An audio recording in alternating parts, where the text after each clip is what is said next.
Okay, so people often ask me how I make my chicken pho or pho in general, and so I thought I would do that today and show you how I do it. I went ahead and boiled some chicken pieces. I purchased a very small chicken, like a whole chicken, and I cut it in half. I used half of it already for a different meal the other day, but I did that and then 2 legs. To me, it doesn't matter what pieces of chicken you use, but maybe for others, you do want to choose that.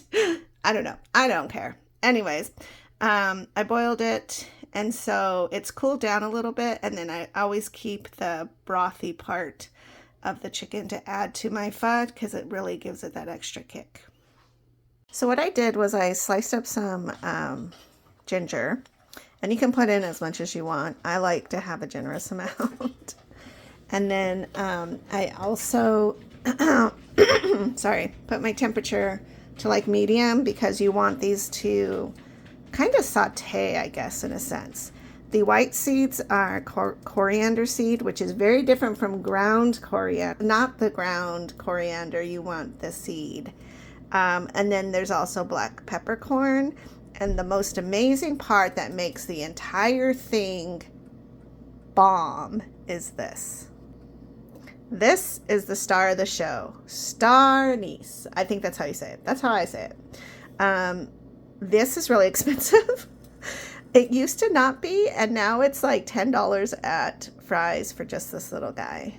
But it is worth it. You cannot cook really great pho without star anise. At least my opinion. So I just add like 1 or 2 in, and they're really cool looking. Like they literally look like a little star.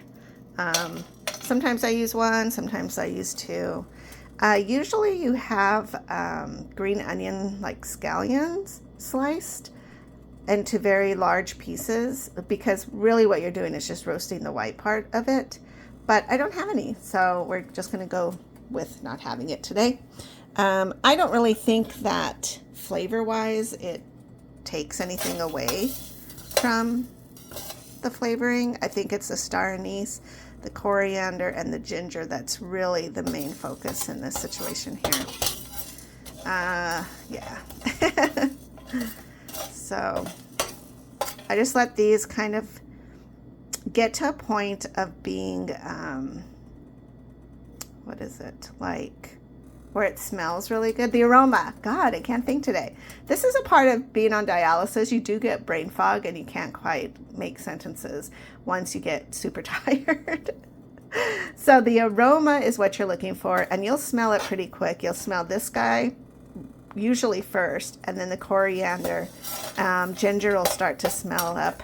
You don't want to burn it, but I have before, and it's not the end of the world.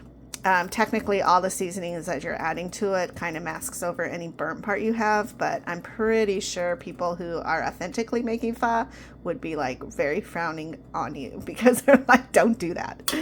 But you know, we all do it. So this is just what I do on Thursdays. I make pho. That's how I live my life. So yeah, I just kind of let it sit there for a little bit. It only takes maybe 5 minutes. It's super easy.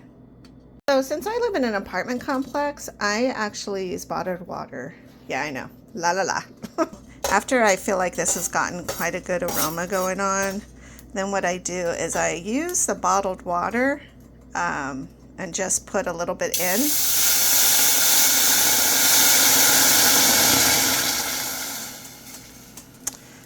That might be like 1/2 inch. I'll put in a little bit more just to give it a little bit of area for boiling.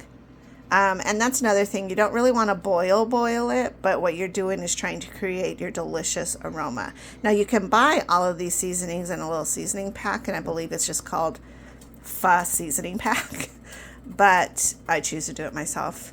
I enjoy it actually. Another thing is when you use a cup to pour it into here, the steam can get you, and it has gotten me and it hurts. So using a bottle, your hand is kind of far away, and so you don't get that steam kickback the way that you would with using a measuring cup or a coffee cup. I've also used my little Keurig here to brew hot water and then put that in there.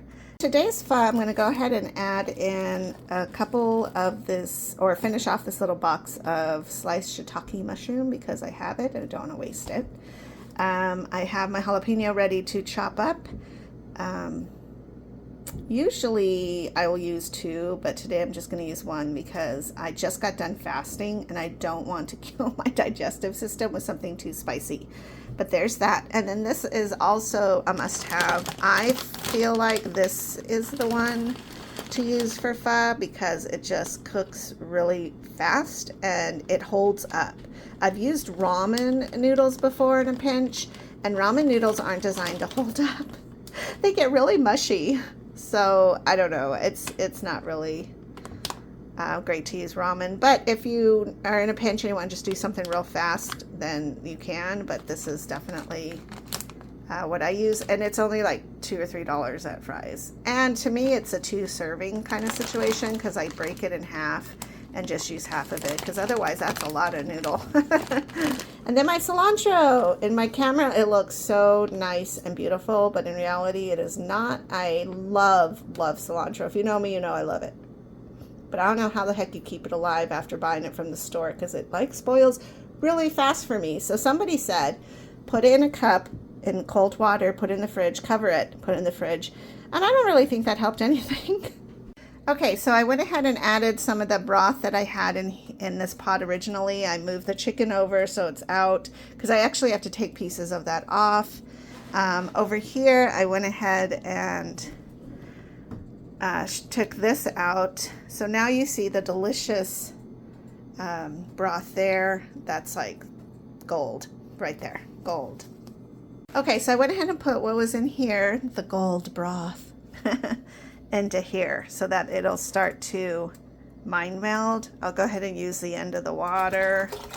And I know you feel like, oh, it's going to dilute the flavors. No, not at all. Don't worry. But when you do pour the pho flavorings into the bowl using your, I think it's called a sieve. I don't know what it's called. The meshy thing. You want to make sure that you are watching because I have burned myself with the steam and or the liquid like going in and then pulling back out. It was awful.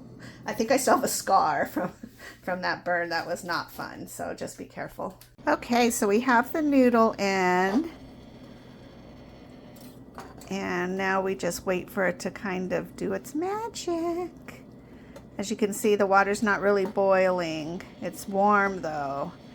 At this point, you could probably turn it off and then just let it do its thing for like 10 minutes. But I find I let it just kind of bubble a little bit to kind of speed up the process. And then I'll turn it off and let it sit there. But as you can see, it's already starting to cook. And the noodle gets really clear when it's cooked, and you'll see like little speckles of white through the strand. That means it's not cooked. So this is the hardest part because you know you're just steps away from eating deliciousness. Okay, so the other thing that is most important is this fish sauce. I've not explored different varieties of fish sauce. I just saw this at Fry's and I grabbed it, and it's the one I've used ever since. I think it's really good. And the cool thing about fish sauce is it gives it just a delicious flavor. It's like it pulls all the other flavors out and it doesn't taste fishy and it doesn't even smell fishy, nothing. Like it's really great. And I just add whatever I feel like in here. Yeah, good enough. Then the other secret that I have is I actually do put Knorr in. I love Knorr. I think this is the best like thing ever invented. And it's easier to use than the cubes because to me you have to really work with the cubes, and this way you just kind of put it in.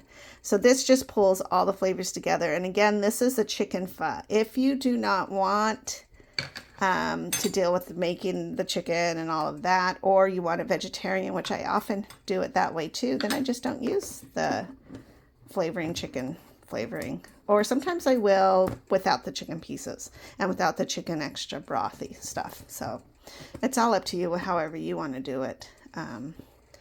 All right, so I got the noodles in, put some broth in, put my cilantro in, my jalapeno, my chicken. Kind of, I know a lot of recipes want you to layer it all. I just kind of dump it all in there because I'm going to eat it so fast.